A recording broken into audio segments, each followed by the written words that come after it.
The jeeps drove back to the helicopters. The 50,000 dreams carried carefully, jar by jar, onto the helicopters. The soldiers climbed back on board, but the BFG and Sophie stayed on the ground. Then they all returned to where the 9 giants were lying. It was a fine sight to see them.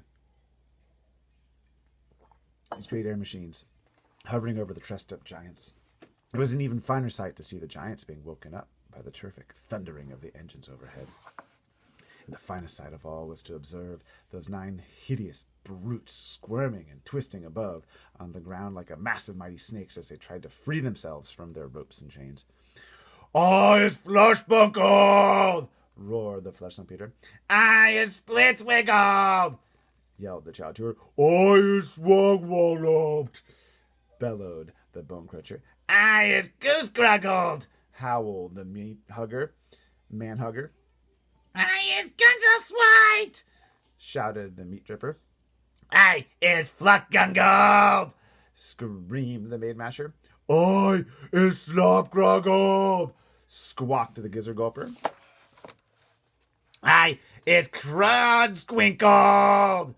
yowled the blood bottler. "I is Butt Muggard!" screeched the butcher boy. The 9 giant-carrying helicopters each chose a separate giant and hovered directly over him. Very strong steel hawsers with hooks on the end of them were lowered from the front and rear of each helicopter. The BFG quickly secured the hooks to the giant's chains, one hook near the legs and the other near the arms. Then very slowly the giants were winched up into the air, parallel with the ground. The giants roared and bellowed, but there was nothing they could do. The BFG, with Sophie once more resting comfortably in his ear, set off at a gallop for England. The helicopters all banked around and followed after him. It was an amazing spectacle. Those 9 helicopters winging through the sky, each with a trussed-up 50-foot-long giant slung underneath it. The giants themselves must have found it an interesting experience. They never stopped bellowing, but their howls were drowned out by the noise of the engines.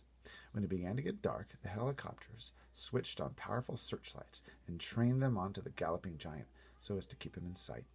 They flew right through the night and arrived in England just as dawn was breaking.